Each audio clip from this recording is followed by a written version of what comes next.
suis allée à la messe de 8h30 aujourd'hui parce qu'on a une rencontre avec les confirmants pour notre parcours de préparation à la confirmation à 9h30. Et d'habitude c'est 9h et du coup à 11h ça se finit pour aller à la messe de 11h, mais là c'est 9h30 donc ça veut dire que je ne peux pas être à la messe de 11h. J'ai mon frère qui est juste là, mon frère de confirmation. Salut. Donc voilà, bah on y va du coup, c'est parti.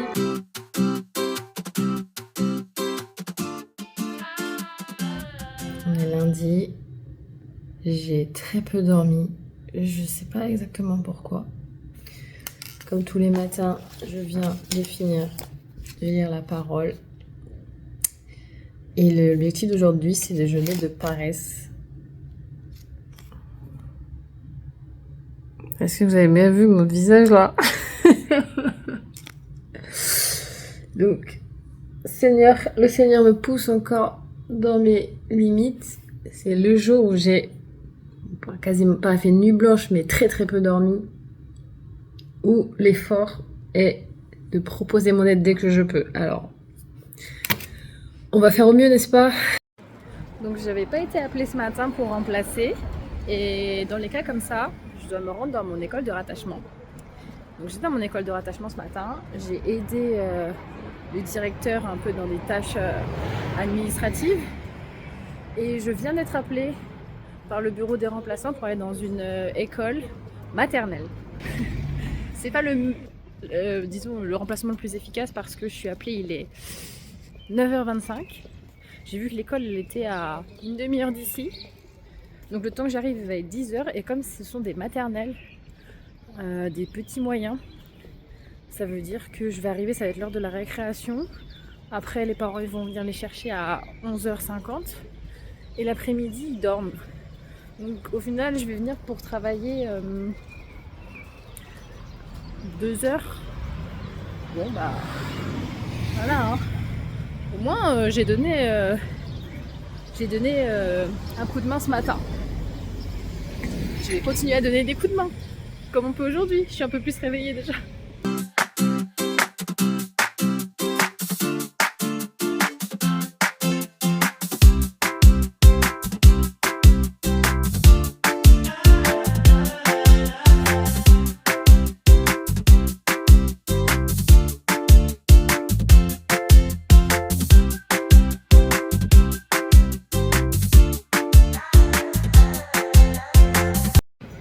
Donc là, je vais à la conférence de Carême sur une société fracturée peut-elle survivre? Et vu les actualités géopolitiques, c'est très très très pertinent, disons. Au tout début, on dit « la vie est des combats ». Une phrase simple. Et on le sait tous, la vie, de la naissance jusqu'à la mort, est un combat. Nous ne vivons pas dans un monde du genre Alice au pays des merveilles. Il faut négocier les méandres de la vie avec des moments de consolation et de désolation. Et dans ce combat de la vie, on a besoin d'une vertu importante, une vertu cardinale, la force. Si on n'a pas la force à l'intérieur, on est mou et on est dans le fond. Justement, le Seigneur nous donne la possibilité d'aller de l'avant avec la force qu'il nous donne. Notre société a besoin d'être lumineuse, pacifique, je dirais même pascale. Nous devons avoir des paroles qui relèvent, des comportements qui relèvent et qui remettent les autres debout. Là où d'autres jettent les personnes par terre et les écrasent, nous devons un langage pascal et des paroles pascales, capables de relever, dire du bien. Ce que je vous souhaite, ce que je nous souhaite, pour ce temps de carême qui nous conduit vers la Pâque, nous aide à devenir meilleurs, à sortir ce que nous avons de meilleur et à sortir des autres aussi ce qu'ils ont de meilleur. Et alors, nous découvrons ce que dit le livre des Chroniques, miracles, une vallée de bénédiction, une société où on est capable de dire du bien les uns des autres. Je vous remercie.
Buonasera a tutti, viva Corsica!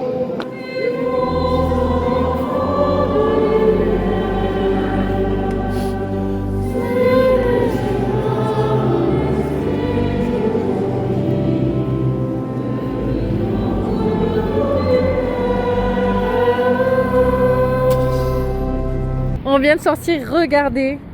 Ils nous ont offert le CD, Les Voix de l'émotion. J'ai hâte de l'écouter. Franchement, après ce qu'on a entendu à la messe, là, ça donne tellement envie. Je suis trop contente. Bon, cette journée où j'ai commencé épuisée, je la termine en sortant de la messe avec le CD. Je suis encore bien fatiguée, mais je suis contente de ne pas avoir cédé à la paresse parce que franchement, en rentrant tout à l'heure après le travail, je me suis dit je resterai bien à la maison là. Je suis fatiguée et tout. Là il va être 21h et j'ai pas encore fait à manger. Mon fiancé va rentrer, tout ça. Donc j'aurai toutes les raisons. On a toujours des excuses en fait. Pour là en l'occurrence, pour céder à la paresse et rester à la maison. Mais j'y suis allée. Et voilà, le Seigneur m'a... Déjà, le fait d'aller à la messe, forcément, ça m'a fait du bien. La messe avec les chants en Corse, encore une découverte, n'est-ce pas? Et ce petit cadeau à la fin, enfin vraiment, c'est... Merci Seigneur de m'avoir aidé à tenir bon. Voilà, la journée se finit.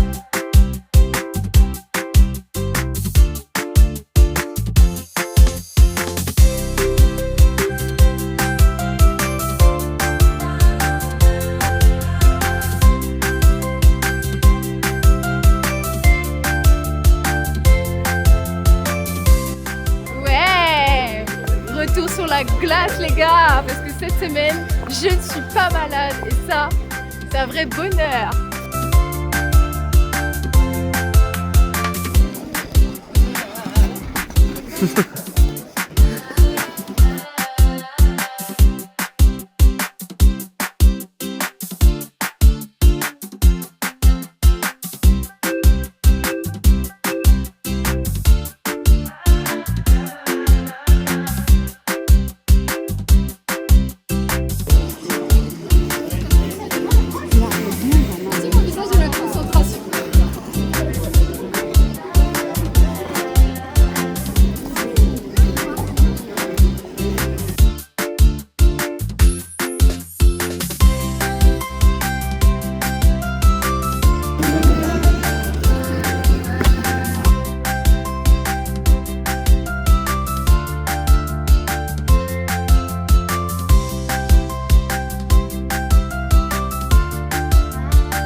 Tu me fais stop là avec ta main là.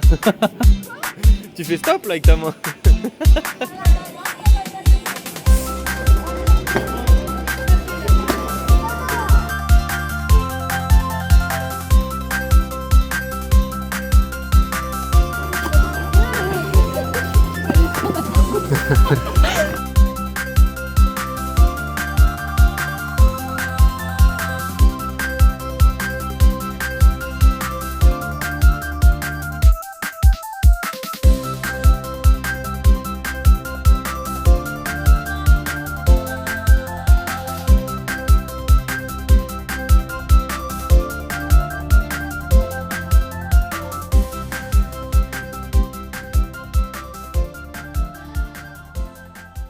Je me suis rendue à la messe suivie de l'enseignement sur l'exhortation apostolique du pape.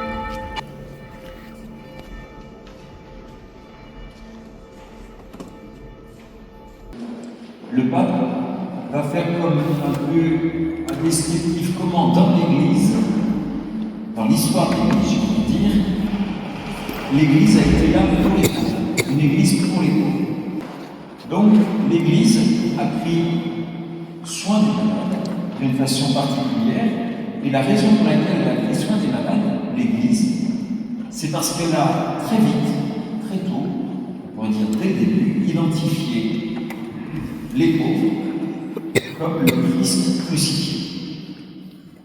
La vocation profonde de l'Église, c'est d'aimer le Seigneur là où est le plus défiguré. Le pauvre, toutes les formes de pauvreté, c'est là où l'homme est défiguré. Ben, quand il y a ça, c'est la vocation profonde d'aimer le Seigneur dans le pauvre, dans celui qui est le plus défiguré. Quand vous posez ça dès le départ, forcément l'Église ne peut pas s'éloigner du pauvre. Autrement, elle s'éloigne du Christ. Donc on ne peut pas faire des prières si on n'aime pas le Christ qui est là, puisque l'Église a découvert ce lien. Ce lien, on l'a découvert parce que Jésus nous lui a donné. Ça, c'est très important de découvrir qu'il y a quelque chose de vocationnel dans la relation aux petits et aux pauvres. Vous comprenez bien que si c'est vrai pour l'Église dans la réalité du monde, c'est vrai aussi pour chacun de nous dans la part la plus fragile et pauvre qui est en nous. Parce que souvent on a bien du mal à aimer la part souffrante, la chair souffrante en nous. Voilà.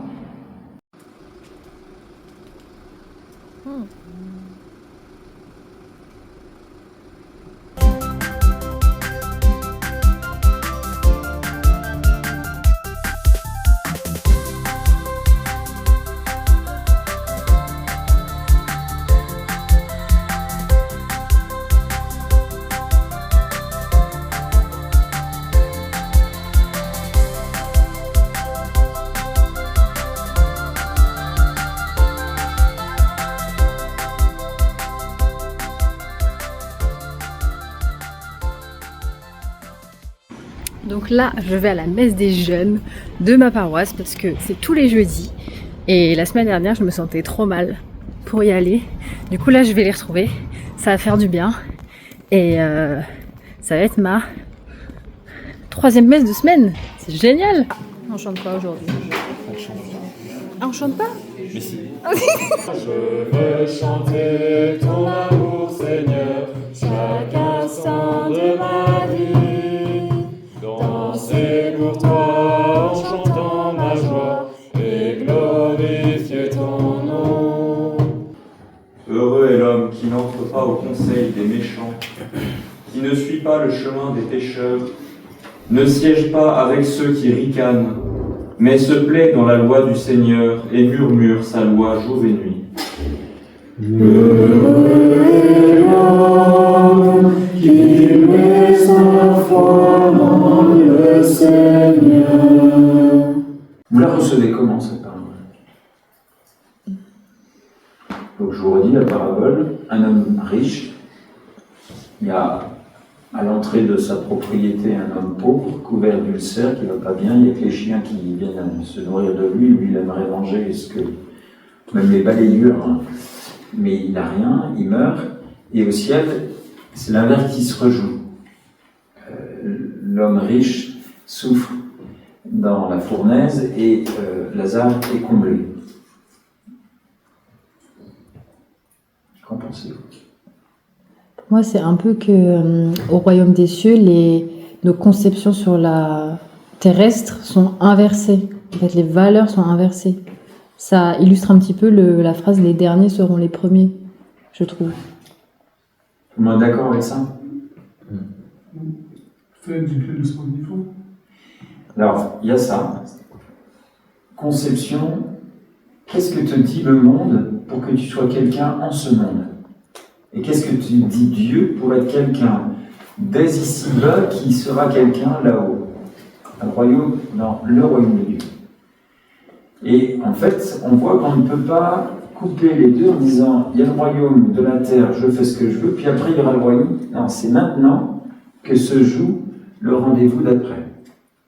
Il y a deux choses. Et on voit bien que la logique du royaume de Dieu n'est pas la logique du monde, au sens mondain. Le mondain, c'est toutes les règles qui ne se construisent pas sur Dieu et qui profitent de la vie pour essayer de l'attirer à soi, de la réduire à soi. Marche avec nous, Marie, au chemin de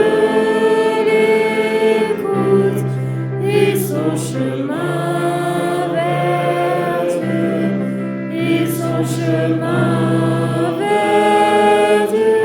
Marche avec nous, Marie, au chemin de l'écoute et son chemin vers Dieu, et son chemin vers Dieu.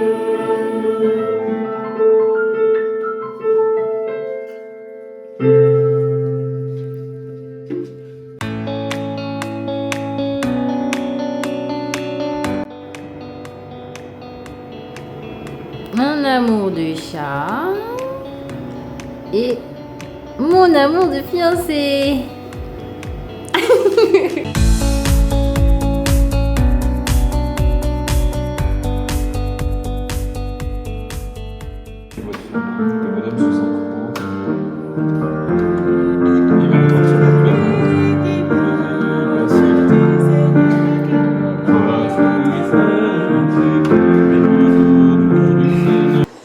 Mon peuple, que t'ai-je fait? En quoi t'ai-je offensé? Réponds-moi.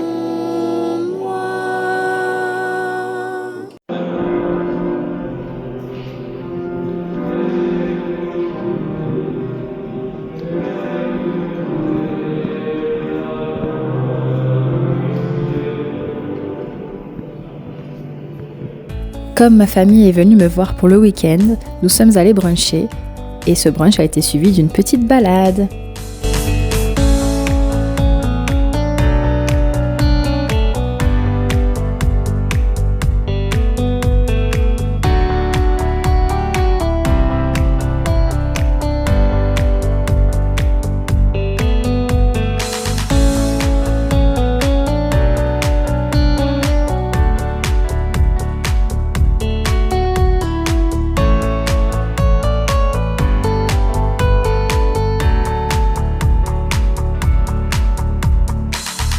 Et c'est sur ce plan de fin que nous allons faire le bilan de la semaine. Concernant le jeûne, tout d'abord, il a été atteint car j'ai réussi à tenir les objectifs chaque jour. Ensuite, pour l'aumône, comme la semaine dernière, je n'ai cédé à aucune pulsion, donc il est largement atteint. Enfin, mes objectifs de prière ont été atteints au travers des messes et conférences auxquelles j'ai assisté durant la semaine. Et en attendant le prochain vlog, je vous souhaite à tous un excellent 3e dimanche de carême. Et n'oubliez pas, Dieu est avec vous et c'est encore une belle journée pour aimer vivre, n'est-ce pas ?